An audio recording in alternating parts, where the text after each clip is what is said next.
Robbie Lawler was out of control. This is Double Cross, the murder of Robbie Lawler. It was going to be an all-out war with him in the middle of it. A Crime World special investigation podcast based on my new book, Web of Betrayal, wherever you get your podcasts.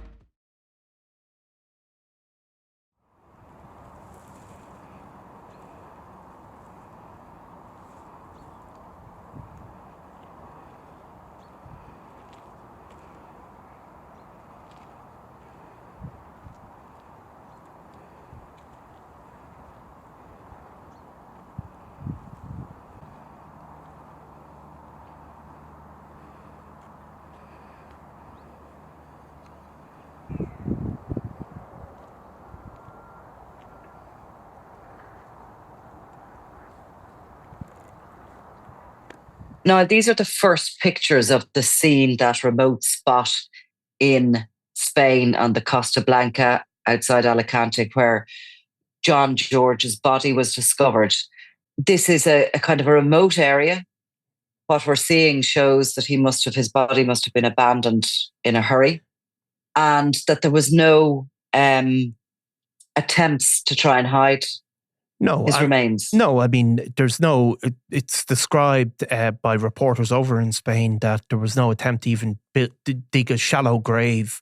Right. So I'd say you can surmise, and we don't know for sure, that certainly the pressure, the public pressure brought on by John George's family to stand in front of the media, to do all those interviews, I would imagine that put the people who killed him under pressure, and they may have reacted and just dumped the body. You can see in the pictures there's police arrows as the body has been found, and I suppose the first thing that the police will try and determine is if Mr. George was killed there, or his body was moved and dumped there at a later point. That's certainly in a hurry. There seemed to have been some suggestion that there was sort of arrows on the ground that could have been the bloodstain pattern. Yeah, arrows would suggest that perhaps the body had been dragged. Yes. A small part of the way, and otherwise there's little else to kind of indicate what happened or whether or not it happened at that scene. Obviously the forensics and pathology reports and all the rest of it are still awaited, along with that DNA. Is that back? No, I don't think so. Certainly there's no question, but this is the body of John George. I think certainly the family aren't questioning it. Yeah, I think there's matching tattoos, I think, as led the indicate, there's, while DNA would take a while, I don't think the family are in any doubt, or anybody else in any doubt either. So a guy continues to be in custody, a 32-year-old man from the Czech Republic. The police have, I think the deadline over there is 72 hours before they either release him or take the investigation further.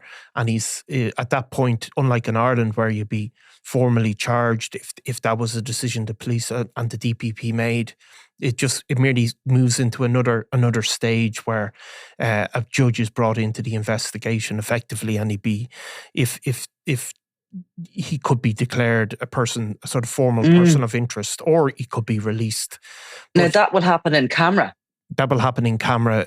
It's his anonymity is assured, but it's not just the anonymity where hearings happen in camera all the time in Ireland, but the journalists are still allowed to be there and report on everything but name or identifying features. They're effectively secret hearings in Spain. But so all we really know is when they happen, and that's it, that they have happened or they are due to, and that's it. There's no chance of a journalist getting near the court to report on anything that's said.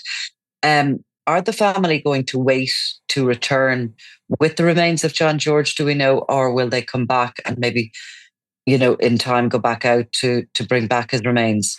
Well, I mean, the family have certainly yesterday, John George's father, he was asked to identify the remains, but he couldn't face seeing his son. He said, "I couldn't face going in. I just couldn't. I want to remember my son the way he was. He had been outside too long for me to bear seeing." And, they provided a photograph of him and his tattoos. He told the Belfast Telegraph, and they were content, obviously, that it was him, and it would match what they have heard. His body remains. The poor man, and I can totally get that. I mean, imagine that was your child, because that body was left there for certainly over 3 weeks. It was around the 14th of December, I think, is the date that they're homing in on, when he made that distress call home to his father. Yeah, seemed to have a very, very close relationship with his father.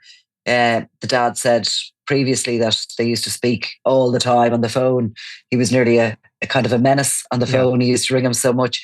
But yeah, I mean, you know, that body had been left there completely exposed to all the elements for quite a lengthy period of time. The weather is quite hot out there at the moment, even though it's wintertime. And I think I would feel exactly the same way myself. Can you imagine having to go and identify your child? Yeah, I mean, like that.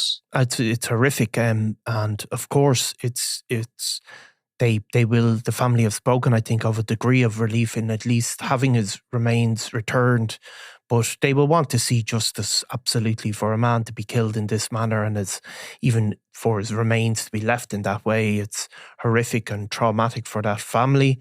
That family have been, you know, very brave in speaking, and I suppose inevitably when you do speak publicly, you put yourself in a degree of firing line, but they have been very, very brave and very strong, and you hope that they do get justice. The Spanish system, as we've said on many other occasions, is very obscure, and it doesn't favour free flow of information to a degree. But certainly the family knew very quickly what had happened, and they've obviously not just gone public, but they've also sought out their own sources of information. So we would hope now that they can get the relief, at least, but also the relief that comes with seeing these cases successfully prosecuted. And they'll have to be facing home now to organise a funeral in Belfast. You know, it just shows, you know, 32 years of age, is he? And he went off on a holiday before Christmas. I'm sure they never, ever in a million years expected that this could be the outcome, and they could be bringing home his body now for burial. But look, again, our thoughts are with that family, and we'll return to this story as we get more information. Yes. Thanks, Niall. Thanks, Nicola. I'm Nicola Tallant, and you're watching Crime World, a podcast about criminals, drugs and the underworld in Ireland and across the globe. Make sure you subscribe to our channel and turn on notifications so you can be the first to watch all our latest episodes. You can also listen wherever you get your podcasts.